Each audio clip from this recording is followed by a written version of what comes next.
Hi viewers, welcome to our channel. Ramoji Rao గారు చనిపోయిన తర్వాత ఆయనకు సంబంధించిన ఆయన బయోగ్రఫీ కానివ్వండి, లేకుంటే ఎన్నో ఇంట్రెస్టింగ్ విషయాలు బయటపడడం మనం చూస్తూ ఉన్నాం. అంటే ఇప్పుడు తెలియని జనరేషన్కి అయితే తెలుస్తూ ఉంది.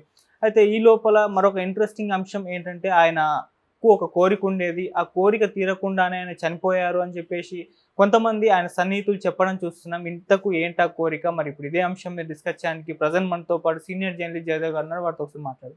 సార్ నమస్కారం. సార్ నమస్తే. సార్, రామోజీరావు గారికి ఒక కోరిక ఉండేది. ఆ కోరిక తీరకుండానే ఆయన చనిపోయారని చెప్పేసి కొంతమంది సన్నిహితులు వీళ్ళందరూ కూడా చెప్పడం చూస్తున్నాం. మరి ఏంటా కోరిక సార్? అంటే ఊహిస్తున్నారు. ఆయన విజయం వచ్చిందని పొంగిపోయే మనిషి కాదు, లేదంటే అపజయం వచ్చింది కానీ కుంగిపోయే మనిషి కాదు. ఎన్నో ఎత్తుపల్లాలు చూశాడు, ఎన్నో డక్కా ముక్కాలు తిన్నాడు. చాలామంది చెప్పేది ఏంటంటే సైకిళ్ళ మీద పచ్చళ్ళు అమ్ముకునే ఈయన ఈ స్థాయికి ఎలా వెళ్ళాడు అని అంటారు. ఎన్నో చేశాడు ఆయన.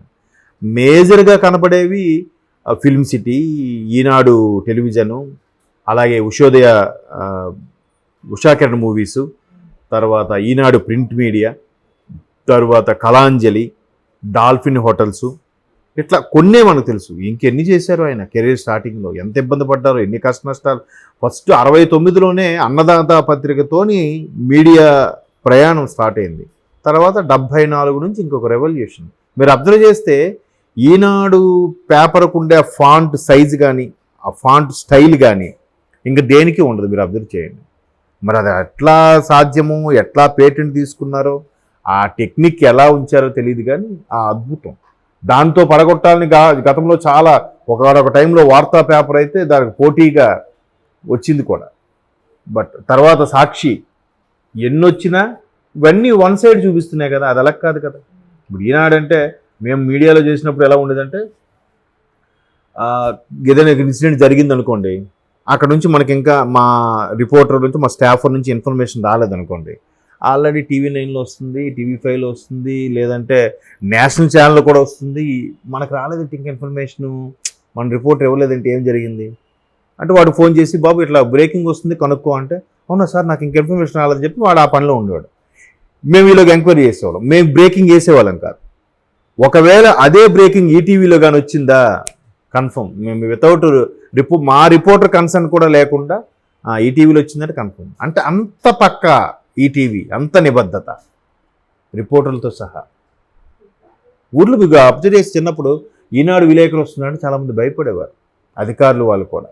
అలా ఉండేది. సో అటువంటి రామోజీరావు గారు ఎన్నో ఇప్పుడు ఫిల్మ్ సిటీ అండి, అంతర్జాతీయ ప్రమాణాలతో ఉన్న ఏకైక ఫిల్మ్ సిటీ నాకు తెలిసి వరల్డ్లో నీకు ఎక్కడ లేదు. అన్ని ప్రామాణికాలు కూడా ఉన్నది. ఏది అక్కడ ఒక ఎంత ప్లేస్ కావాలి, ఒక 10 ఎకరాలు కావాలి షూట్ చేయడానికి ఉంది, చేయడానికి ఒక 5 కిలోమీటర్ల రోడ్డు కావాలి ఉంది, ఒక స్ట్రీటే నిర్మించేశారు. అవునా? అన్ని ఫ్లోర్లు, సెట్టింగ్లు, స్టూడియోలు, గోడౌన్లు, ఒకటి కాదు అంతా. ఇప్పుడు రాజమౌళి గారు చూసారా, భావోద్వేగాన్ని లోనయ్యాడు ఆయన. రామోజీరావు గారు లాంటి స్టూడియో లేకపోతే నేను ఎంత సులువుగా తీసేవాడిని కాదు. అంతే కదా, కంఫర్ట్. ఏది కావాలన్నా అందులోనే. మిగతా వాళ్ళకి కాదు, ఇది కావాలి అక్కడికి వెళ్ళి తీసుకురావాలి, ఇక్కడికి వెళ్ళి ఇది తీసుకురావాలి, అన్నీ ఎక్విప్మెంట్తో సహా అన్నీ ఉన్నాయంట. హాలీవుడ్లో కూడా కొన్ని వచ్చి తీసుకుంటున్నారుగా ఇక్కడ చూసి. సో అంతర్జాతీయ ప్రమాణాలు అదొక ఫుల్ఫిల్ అయ్యారు.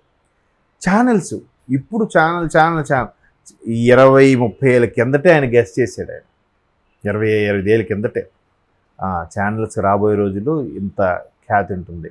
So 24 hours first Telugu news channel కూడా ETV2 మీకు తెలుసా, ఆగస్టులో ఇప్పుడు స్టార్ట్ అయింది. అఫ్కోర్స్ ఆ తర్వాత అక్కడ 2-3 నెలల తర్వాత TV9 ఇవన్నీ వచ్చాయి. కానీ డిసెంబర్ నుంచి ఎప్పటి నుంచి వచ్చినట్టుంది, నవంబర్ నుంచి TV9.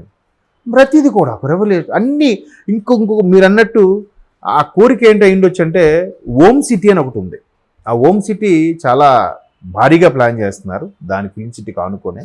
దానికి మన మాజీ ముఖ్యమంత్రి కేసీఆర్ గారు కూడా వెళ్ళి శంకుస్థాపన చేశారు. చాలా ఇంప్రెస్ అయిపోయారు ఆయన.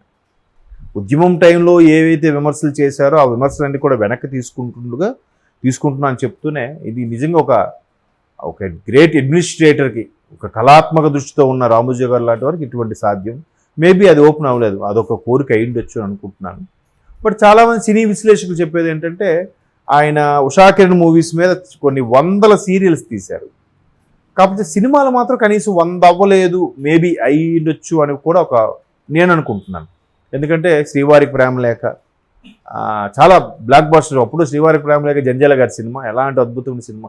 తర్వాత మయూరి అని ఒక సినిమా తీశారు, నాట్య మయూరి. అదేంటంటే సుధాచంద్రన్ అని ఒక ఆవిడ యాక్సిడెంట్లో కాలిపోతే జైపూర్ లెగ్ పెట్టుకొని తర్వాత డ్యాన్స్ ప్రాక్టీస్ చేసి అంతర్జాతీయ స్థాయిలో ఆవిడ డ్యాన్స్ ప్రోగ్రామ్స్ ఇచ్చింది. ఆవిడ తర్వాత నుంచి జైపూర్ లెగ్ ఇవన్నీ ఫేమస్ అయ్యాయి. సో అటువంటి ఆవిడ జీవిత చరిత్రని స్టోరీగా తీశారు. అదే మయూరి సినిమా. అది రామోజీరావు గారు ప్రొడ్యూస్ చేశారు. దాంట్లో ఆ సుధాచంద్రన్ ఒరిజినల్ ఆవిడనే తీసుకొచ్చి పెట్టి నటింపు చేయించారు కూడా. ఆవిడ ఆ తర్వాత చాలా సినిమాల్లోనూ కొన్ని సినిమాల్లో సీరియల్స్లో కూడా అత్త క్యారెక్టర్లు కూడా చేశారు, చూశాను. సో అట్లాంటివి ఎన్నో. ఇప్పుడంతెందుకు తరుణ్ ఇంట్రడ్యూస్ చేసింది రామోజీరావు గారు, నువ్వే కావాలి.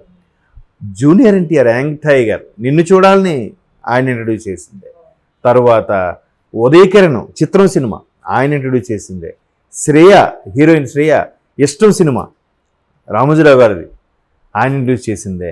ఇలాగ చాలామంది నాకు ఇప్పుడు జనరేషన్ కొన్ని చెప్పుకోగలుగుతున్నాను. ఇంకా చాలా ఉన్నాయి, చాలా అద్భుతాలు ఉన్నాయి. సుమారుగా 87, 88 సినిమాలు ప్రొడ్యూస్ చేసినట్టున్నారు.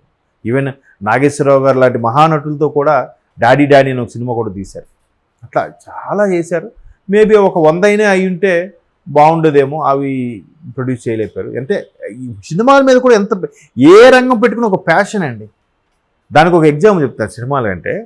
ఒకసారి డాడీ సినిమాకి అనుకుంటా కోటి రామకృష్ణ గారు ఎవరో డైరెక్టర్, లేదు వేరే సినిమా గుర్తులేదు. మొత్తానికి కోటి రామకృష్ణ గారు సార్ మనకు సినిమాకి పాటలు రెడీ అయ్యి వింటారా, తీసుకొచ్చారు కదా సార్. అప్పుడులో కూడా టెక్నాలజీ కావాలంటే ఇప్పుడంతా డిజిటలైజ్ వచ్చేసిన టైంలో కూడా ఇప్పుడు రిమోట్తో వచ్చి నడిచే టేప్ రికార్డులు అవి ఉండేవి కదా, సీడీ ప్లేయర్లు అవి.